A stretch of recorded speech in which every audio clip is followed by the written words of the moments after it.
அக்காளின் மகளுக்கு கேட்டதை நான் கொடுப்பேன். மனசில் பல்லாடி கிடக்கிற ஆசையை நான் முடிப்பேன்.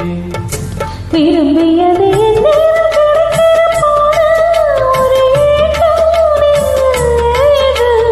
எல்லோருக்கும் நினைத்தது போல மன வாழ்க்கை வாழ்த்திடாது.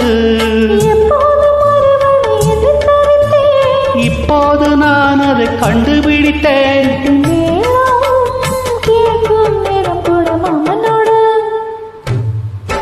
இந்த மாமனோட மனசு மல்லியப்பு போல பொன்னானது. இந்த வண்ணமயில் அதனால் எண்ணியது போலே பூச்சூடு. குத்தால குடுமையும் கூடி வருது, சந்தோஷ நினைப்பொரு கோடி வருது. சொல்